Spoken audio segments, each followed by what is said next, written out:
সকালের বাংলাদেশে আমাদের যে আয়োজন থাকে সেই আয়োজনের একটা অংশ আমরা আপনাদের জন্য রাখি, যেখানে জাতীয় দৈনিক থেকে গুরুত্বপূর্ণ শিরোনামগুলো আপনাদেরকে জানিয়ে দিই। এখন সেই একদম তার ব্যত্যয় ঘটছে না। আমার কাছে এই মুহূর্তে দর্শক আছে যুগান্তরের একটি সংখ্যা, সত্যের সন্ধানে নির্ভীক যুগান্তর, এবং যুগান্তরের প্রথম পাতা থেকে যদি আপনাদেরকে পড়ে শোনাই। ব্যবস্থা গ্রহণের নির্দেশ ইসির, লালকালিতে রয়েছে ছোট একটি শিরোনাম এবং তার সাথে মূল যে শিরোনাম নির্বাচন ঘিরে নাশকতার শঙ্কা। বক্সে যে বিষয়গুলো চুম্বক অংশে লেখা আছে, সশস্ত্র বাহিনী, আইন শৃঙ্খলা বাহিনী ও গোয়েন্দা সংস্থার সঙ্গে ইসির বৈঠকে শঙ্কার কথা বলা হয়। পোস্টাল ব্যালটে ভোট গ্রহণ বানচালের চেষ্টা হতে পারে, 28,663টি ভোট কেন্দ্র ঝুঁকিপূর্ণ। একেবারে বাম দিকের কলামে রয়েছে প্রাথমিক শিক্ষকদের কর্মবিরতি স্থগিত, চলবে অবস্থান, এবং সেই সাথে ডান দিকের কলামে রয়েছে কেন্দ্রে উত্তাপ, তৃণমূলে নির্বাচনী হাওয়া।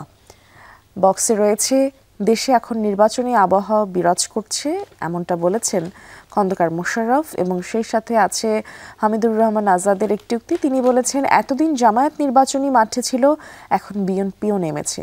এবং সেই সাথে বদিউল আলম মজুমদার তিনি বলেছেন তৃণমূলের নির্বাচনী অগ্রাধিকার, এবং সামান্তা শারমিন তিনি বলেছেন নির্বাচন কেন্দ্রিক কার্যক্রম ও দল গোছানো চলছে।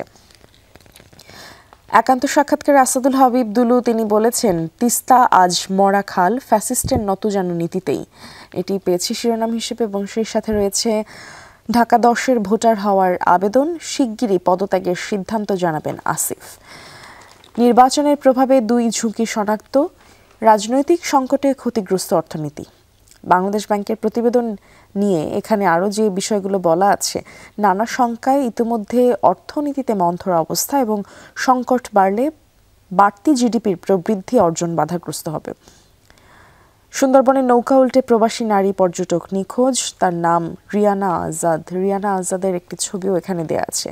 মোংলা বাগেরহাট প্রতিনিধির তরফ থেকে এই প্রতিবেদনটি ছাপা হয়েছে, এবং সেই সাথে গৃহায়ন ও পূর্ত মন্ত্রণালয়ের প্রজ্ঞাপন জারি হয়েছে, এবং যে শিরোনামটি রয়েছে, দুর্নীতি ও জিম্মি দশা থেকে মুক্ত হলেন সেবা প্রার্থীরা। আবাসিক প্লট ও ফ্ল্যাট বিক্রি, হস্তান্তর ও নামজারির অনুমোদন নিতে মন্ত্রণালয়ের রাজুক ও জাতীয় গৃহায়ন কর্তৃপক্ষে আর যাওয়া লাগবে না, এবং সেই সাথে অন্যান্য দলিলের মতো সাব রেজিস্ট্রার লিজ দলিলের ভিত্তিতে রেজিস্ট্রি করবেন, নামজারি সম্পাদন করবেন এসি ল্যান্ড। বেঁধে দেওয়া সময়সীমা, জুলাই সনদের আদেশ প্রস্তুত করছে সরকার। প্রেস সচিব জানিয়েছেন, সমঝোতা না হলে সিদ্ধান্ত দেবে সরকার। একটু যদি শেষ পাতায় চোখ রাখি, শেষ পাতাতে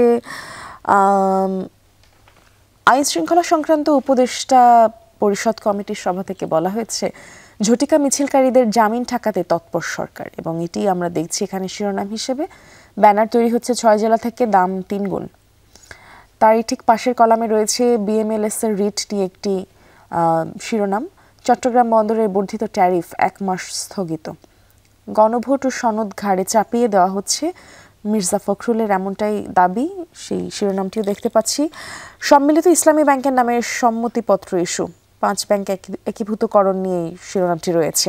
2 সংস্থার তদন্তে বিশাল ফারাক, বিমানবন্দরের কার্গো ভিলেজে অগ্নিকাণ্ড নিয়ে এই প্রতিবেদনটি, এবং সেই সাথে ঢাকা 17 আসন প্রার্থিতা ঘোষণা জহির রায়হানের ছেলে তপুর, আদানির ব্যাপারে হার্ড লাইনে যেতে পারে সরকার। এই ছিল আমার কাছে।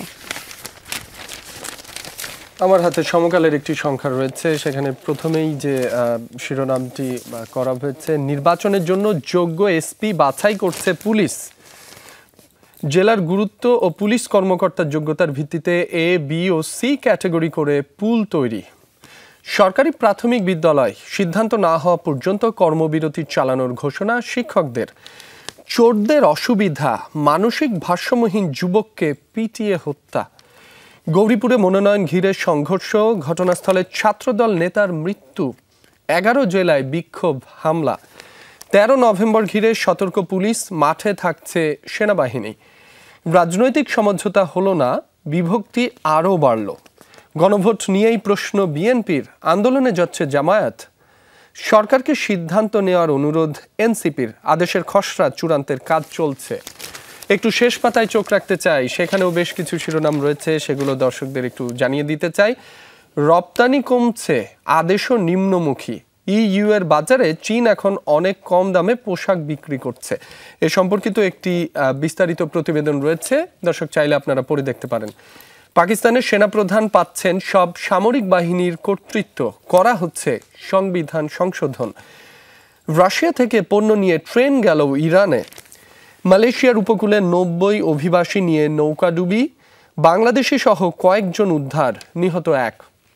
হাজার হাজার কোটি টাকা পাচার। সালমান রহমানের বিরুদ্ধে অভিযোগপত্র। 17 মামলায় অভিযুক্ত 28 ব্যক্তি ও 19 প্রতিষ্ঠান। ডেঙ্গুতে শিশুসহ আরও 6 জনের মৃত্যু।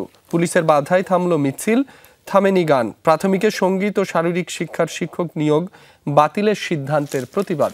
মিমি, এই ছিল আমার হাতে থাকা সমকাল থেকে প্রধান প্রধান শিরোনামগুলো। ধন্যবাদ রাব্বি। আমার কাছে এই মুহূর্তে দৈনিক কালবেলার একটি সংখ্যা আছে দর্শক। দৈনিক কালবেলার লালকালিতে মূল শিরোনাম যেটি রয়েছে, দুবাই যুক্তরাজ্যে কোম্পানি খুলে দেদার অর্থ পাচার। একাধিক দেশে সপরিবারে নিয়েছেন নাগরিকত্ব। এবং এখানে যেই বক্সটি দেখতে পাচ্ছেন সেখানে কিছু বিষয় আসলে তুলে ধরা হয়েছে। 110টি এলসির তথ্য প্রমাণ কালবেলার হাতে, এবং ব্যাংক বলছে এলসির সংখ্যা আরও অনেক বেশি।